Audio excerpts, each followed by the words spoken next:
guys? It's Mikey K here with Man Meat Barbecue. Today we are going to make a pork spare rib. Picked these up at the store. They looked nice. They had really nice marbling through them. Not too much fat. There's a little bit of fat that we'll trim off here and we'll go through that. But they are pretty nice pork spare rib.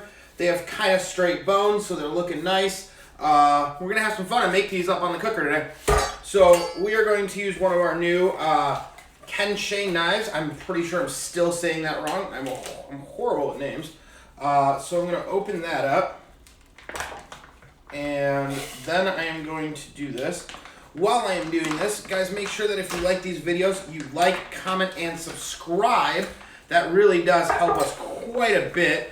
Also, let us know how we're doing. Tell us if you like tell us what you like about these videos. So we are going to take these out. Now that spare rib is still a little cold. I keep them pretty cold. I like to put them on the cooker pretty cold. So let's I'm just gonna dab them off just a little bit, just so they're easier to work with, and make our lives just a little bit easier.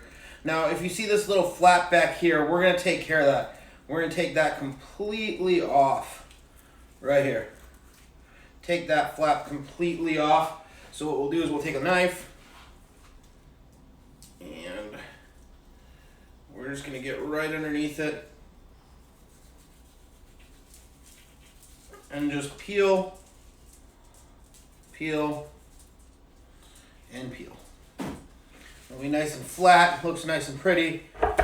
This right here, see this little bit of fat right here? We're gonna just take that off. Try getting your knife as parallel to that piece of pork, and we're gonna take that off. Big hunk of fat. Not something I really want to play with later. I'm going to take that off. Keep that right there. Now, there's nothing wrong with this little piece. There's a little bone right here. Really nothing wrong with it. But I'm going to square them off. Just because usually this tends to curve up. It'll burn up on your cooker. It'll cook a lot faster than the rest of these ribs will. And I don't want to play with that. I don't want that little burn piece. So we'll play with that later. These are pretty nice and square. There's a little bit of trimming that I got to do right here. That breastbone's still just kind of a little bit. They didn't get it all off. So I'm going to take it off for myself, just for later. It's going to fall off anyways during the cook. I'm just going to make sure they're nice and squared out. They're feeling good. And you're good to go on that. Now, I wouldn't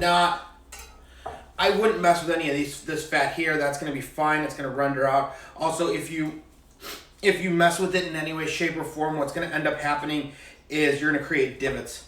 And you don't want to do that. So let's not do that. Now, for the backside. You're going to need a paper towel. You're going to need either a butter knife. Sorry, my allergies are going crazy today. Or you're going to need a spoon. Works really well. What else? Let's see. There are some lovely places that do make these rib grippers that just pull it completely off. Those are the best. But if you don't have those, you don't need them. It'll be okay. And you'll be okay with what we're going to do. So I'm just going to pry this skin, the membrane on the back, a little bit off. It ripped on me. In an ideal, perfect world, this would come off in one big piece. I don't live in an ideal, perfect world, clearly. So it is not coming off in one big piece. This comes off in one big piece when you're not shooting videos, when you're not doing any of that kind of stuff. It's just it's an unideal, perfect world. That's okay though. So I will get all that off. and throw it to the side. And if you look at that, what we ended up pulling off, and this is a good point, that membrane is, I mean, it's thick. I can barely rip through it. It's thick. And that's not something that you really want to eat. It's just not something you want to do. If there is a little bit of fat, I'll take it off just a little bit with the knife. These don't have a ton. These are pretty okay. They look pretty for me. If you look at that, that looks nice. Looks like a nice, pretty spare rib, right? So now what you're gonna need, you are going to need your favorite pork rub or your rub of your own that you create. It's up to you. We're not gonna touch base on making a rub today, but what we are gonna do is we are going to use the Myron Mixon Honey Cluck Money Rub. Now, yes, this is it is a chicken rub, or it's intended to be a chicken rub, but it will go really well on pork. The flavor profile is very similar. We want a little bit sweeter of a rib. Nothing super sweet. Just felt something I didn't like. And I'm going to take it off. Maybe. That rib is really not wanting to go off on me. That's okay. Took that little piece off. There's just a little rib here, a little shaving off that bone. It's gonna push out. Don't worry. It would have fallen off, so it wasn't a huge deal. But I wanted to clean it up. Grab your favorite rub, and I like to kind of just coat nicely. Give it a nice good flavor.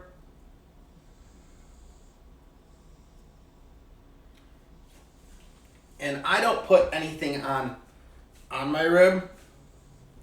And I like to pat it in or push it down. So I'm not going to rub it. I'll push it and pat. That way it hangs out on the rib. I lose very little. See? Very little.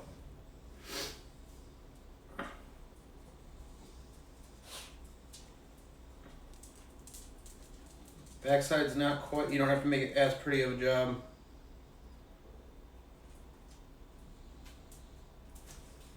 Just kind of get it on there. You can put a binder if you want. You can spritz it with a little bit of water. These ribs were wide enough to where they were perfectly fine. They're coating, they're holding very nicely for me. I'm super happy with it. You can put a little bit of olive oil. You can put a little bit of mustard. It's really up to you. You don't have to put anything like I did.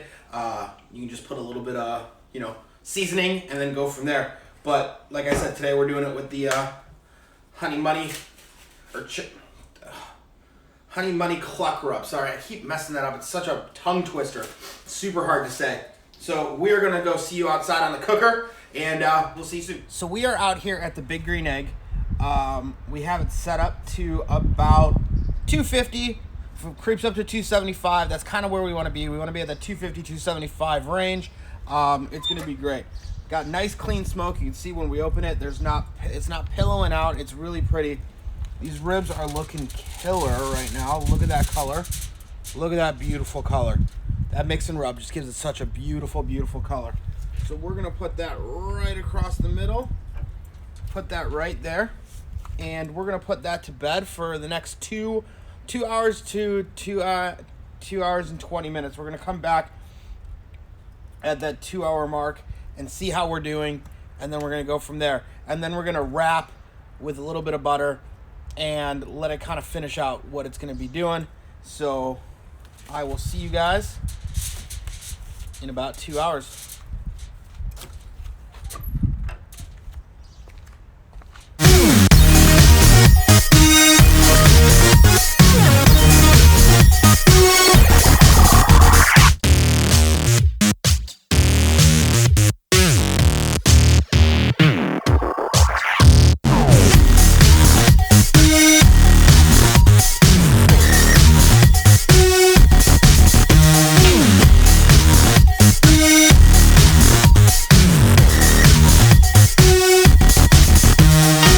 Okay guys, it's been about 2 hours on our ribs.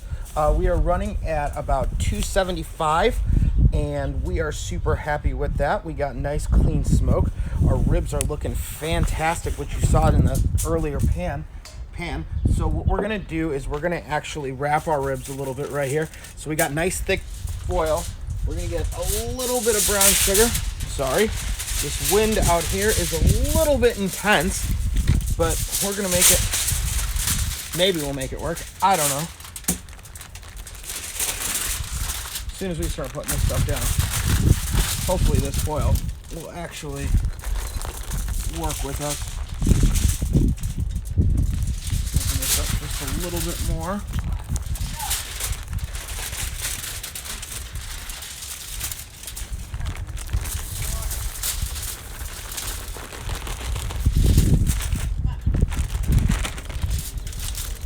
Get a good clean hit of brown sugar.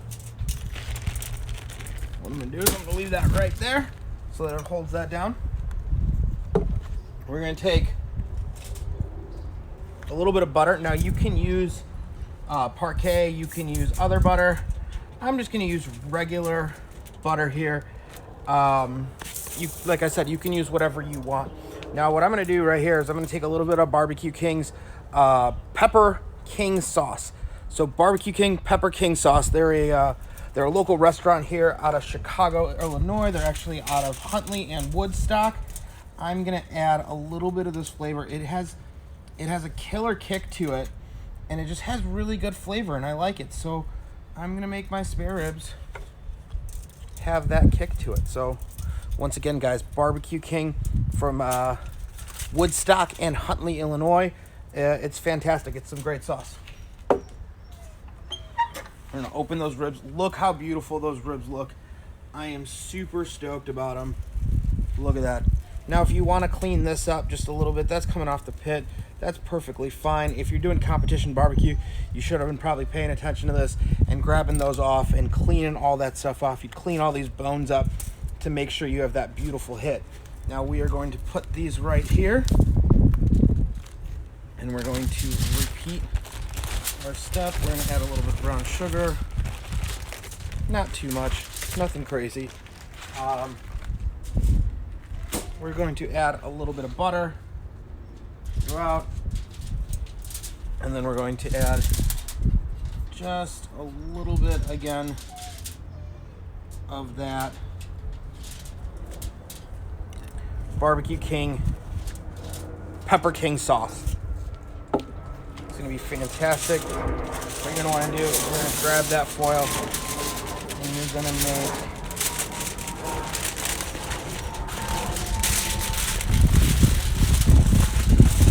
just a little bit of a boat. Make sure it's really in there really nicely. Now I'm gonna roll that down like that. And before I close completely, what I'm actually gonna do is I'm gonna add just a little bit of water.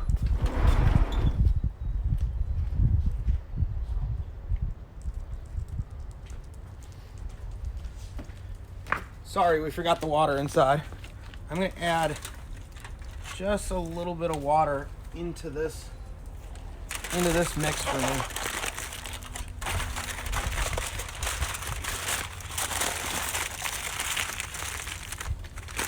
Normally I use a little bit bigger of foil.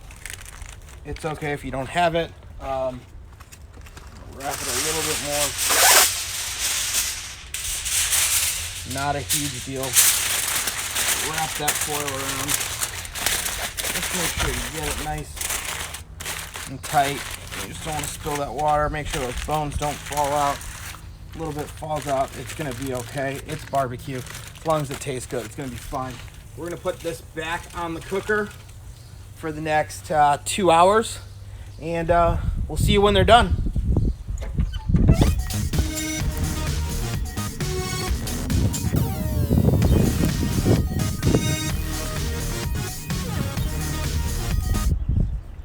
Okay guys, so we are here at the cooker. It's been about 4 hours altogether cook time. We're gonna put a little bit of rubber gloves on so that we don't burn our handsies. That's a technical term in the barbecue community, handsies. Boom. Our cooker's creeped up just a little bit. Nothing crazy.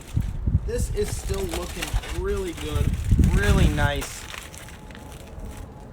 Boil that out, put that right there. Ooh, these look great. They really, really do. Got a couple exposed bones, but for the most part, they look amazing. I'm gonna drain that water in sauce liquid. Now what I'm gonna do is I'm gonna keep that. And I'm not sure if we're gonna use it or not yet. We probably won't, but we'll keep it just to make sure. Take these ribs, and I'm gonna let them dry out a little bit on this cooker, right? But take a look at that beautiful color. They look fantastic. They look amazing. We're gonna leave them right there. Give them about 10 minutes on the cooker. Let them dry out. I'm not gonna sauce them now. If you like a sauced rib, sauce it right now and just let that sauce glaze and let it set. I personally don't like a super sauced rib, so I'm gonna leave them that way because this is the way I want to do them today. But we're gonna leave them there, give them a second, and we'll see you in about 10 minutes.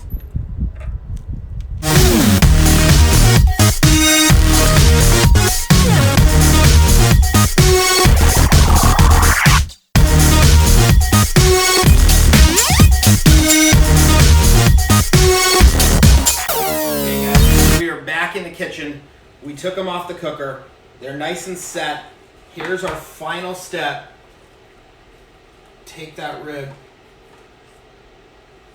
Look at that beautiful, beautiful rib. That rib just fucking looks beautiful. It really does. So what I normally do is I will take that rib, I'll flip it upside down as seen right here, right? Flip that rib upside down. Couple ribs pull out. That one pulled out. It just kind of happened. So what we'll do is we'll cut from that side. Grab your knife. Pull into it. Get that beautiful rib right there.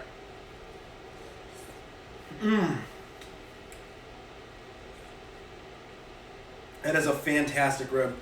It's not over juiced, or not over juicy, what I'm saying. It's not over sweet. It has just the amount of sweet that you really, really want on it. It tastes fantastic. It's still got a good bite to it. Sorry, I'm eating. Woo! Just came off the cooker, nice and hot. Tastes fantastic. Really good bite to it. Not overdone. A little pull off the bone.